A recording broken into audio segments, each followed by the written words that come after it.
What's happening, YouTube? Man, this morning has been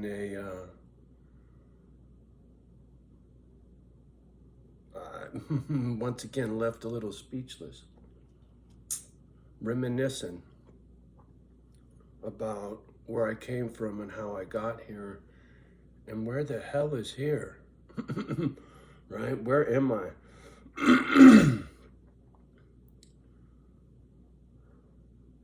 Looking back, I lived in the middle of Silicon Valley with my girlfriend and my daughter at one time in my life. And at that time, I had 2 small tattoos. Turns out, baby mama came to Cali with the express intent to get knocked up and then go back to Oregon because child support in Cali is double what it is in Oregon. So, once baby mama split with my kid, I kind of went off the deep end and I didn't even know it. You know, when my daughter was born, I was driving a truck for Black Mountain Water. I was drug tested. I was clean and sober, couldn't have tattoos showing, blah, blah, blah. It was a really square job for a really square company in a fucking uptight, square little town called San Carlos. And I drove a route and delivered bottled water. And at one time my route was, I lived on my route so I could go home during the day while I was at work. I had a nice setup.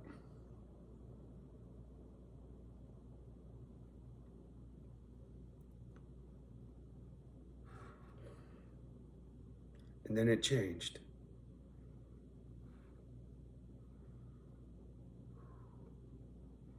I met wifey. When I do this, I'm pointing at her ashes. I met wifey at a party. My daughter had only been gone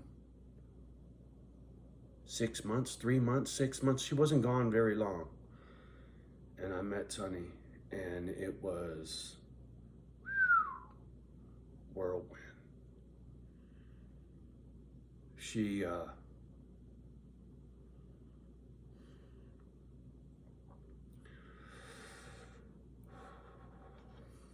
took my breath away.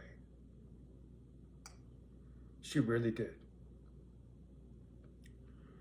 But Sonny was way broken. And together we were a real train wreck.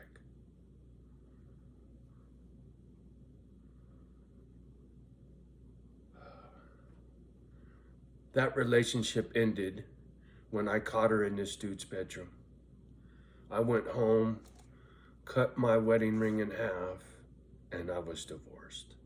In my eyes, I was divorced when I cut that ring in half. Legally, not so much. I tried several times over the years to get that mess straightened out, and I was unsuccessful. And I didn't want to fuck off money on a lawyer, so it never got handled. Out of the blue, I get a phone call. Wifey's dead. Died on some dude's toilet. Puking blood on the floor. From alcoholism. Methamphetamine and a half pint of vodka was found in her purse. By me. Anyway. When I caught Sonny in dude's bedroom and I moved out, I got a spot next door to my brother's house. Rest in peace. We were neighbors. My brother Paul was on one side and this homeboy of mine, Billy, lived right next door. A guy that I met through my brother, coincidentally. And so living next door to Billy, Billy had a Harley. I slowly got introduced to the Harley world, and it didn't take long before Johnny was building a Harley. I bounced at this little bar called Spanky's in Redwood. They used to have this rock and roll station in town, KSJO Love Connection, and the radio station would come to my bar and they would do these Love Connection broadcast bullshit things. Anyway, long story short, I met this dude, Dave. Dave sold me his frame and a bunch of shit from his bike because he built a Ron Sims custom bike, blah, blah, blah. Long story short, I built a Harley from scratch. My first Harley, I built it. I didn't go out and buy it, I built it. I was rather proud of that. Still am. I didn't know shit, but I did it. During that process, I got into watching this dude, Jesse James, this bike builder out of LA, right? And he blew up big. That was the time, right? Harley's fucking, are you kidding me? Waiting list. You bought a bike for 16, 17 grand, you could turn around and flip it for 25 the same fucking day. Softails were all the rage. My first bike was a Softail. Anyway. Jesse James had a special on TV.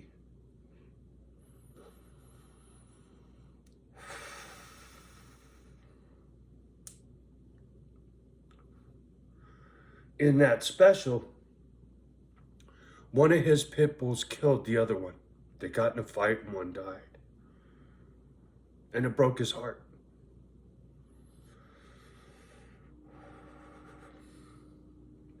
He got on his bike with his boys, took off, rode to the fucking ocean because he was in a mood. Boy, do I know that mood. And when he got there, the fucking camera guy's there and he's like, you know, what's up, dude? How you feeling? He goes, man, all I want to do is live life.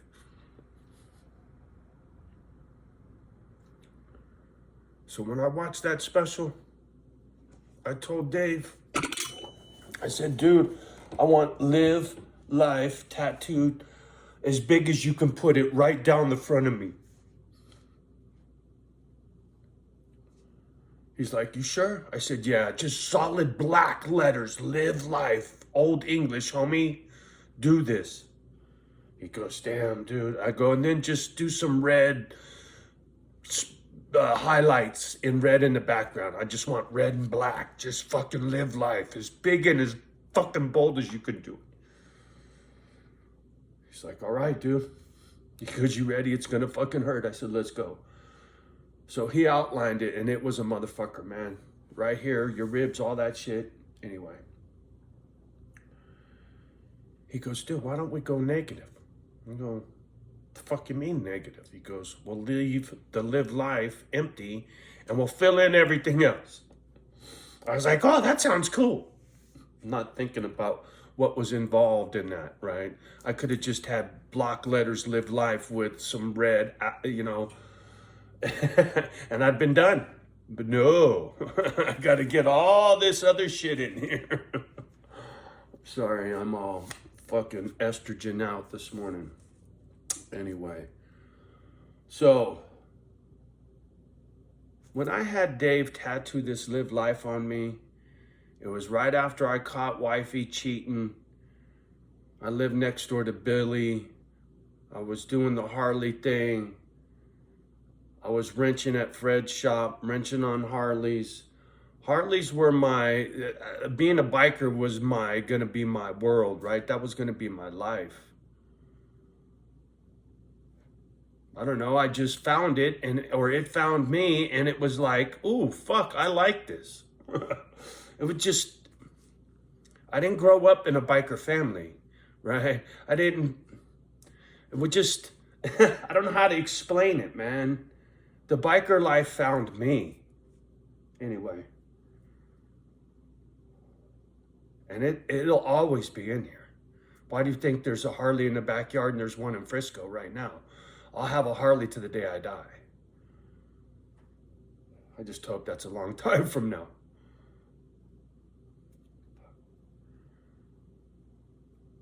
But having said all that, sitting here watching the stock market on the tube, thinking about my lungs, thinking about the pandemic, thinking about Sonny, thinking about Paul, my pit bulls, the Northwoods that got snatched out from under me, right? That fucking really hurt me, man, in more ways than one. And it sent me on another tailspin. This time it was anger, man. I've fucking been on one. Whew. Anyway,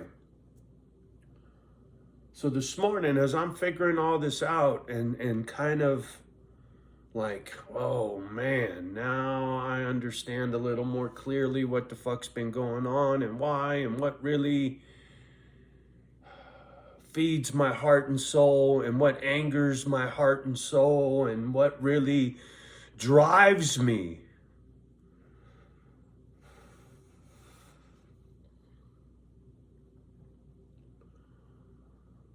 Harley and a couple of pit bulls and I'm pretty fucking happy, man.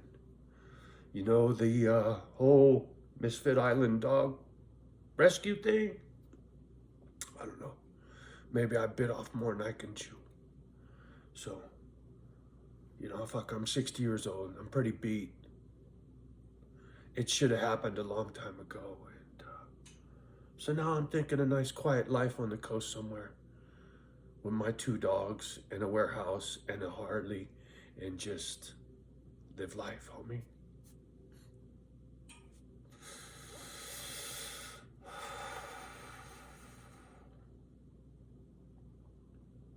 Stay alive and live life.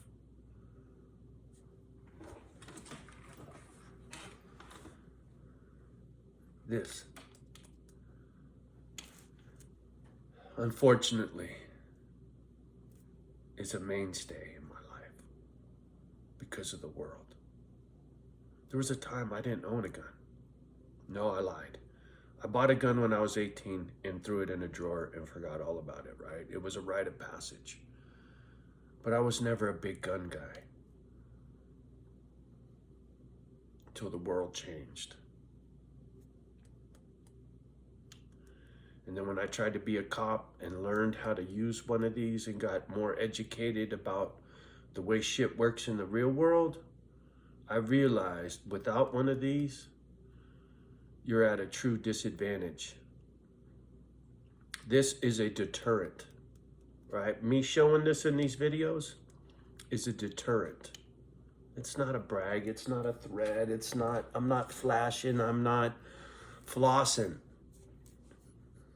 It's none of that. It's survival, right? It's no different.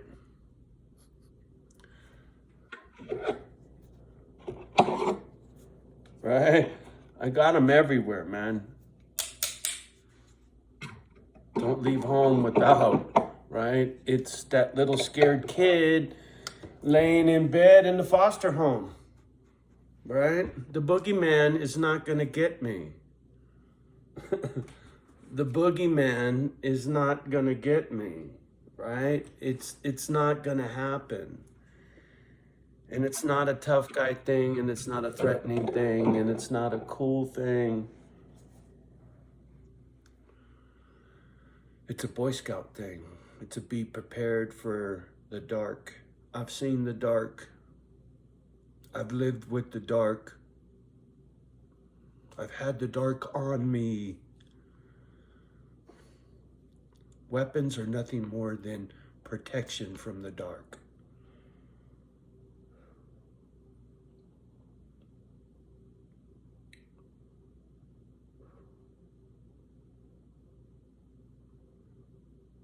So Johnny's gonna go live life now, right? My focus is just that, nothing more. I can't think about this Misfit Island thing anymore. It just, if it happens, fuck.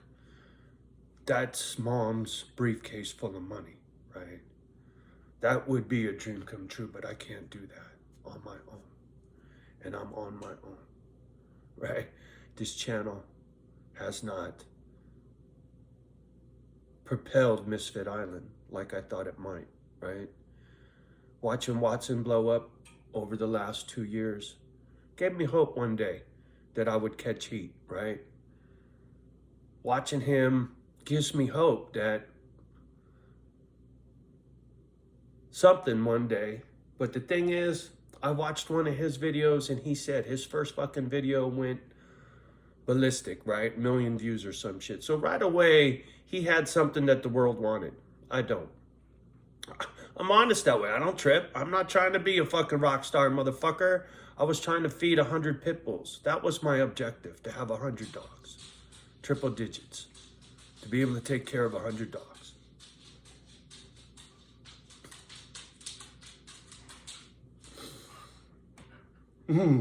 Were you under the covers? You're all hot.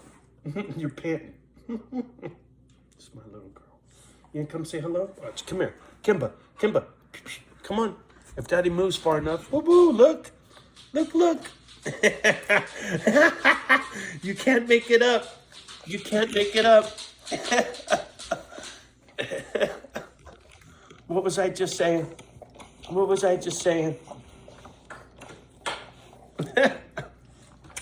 I love you, little dog. Mama's here too. We got the whole posse. Where's Mama? There she is.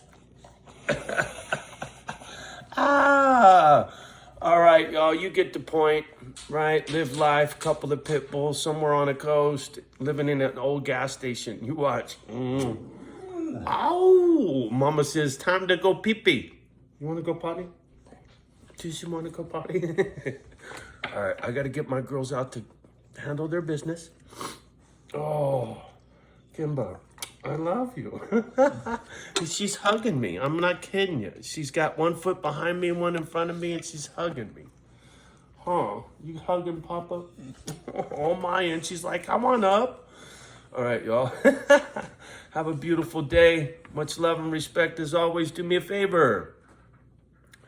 Love the ones that love you back. Do your best to love the rest. Have a beautiful day.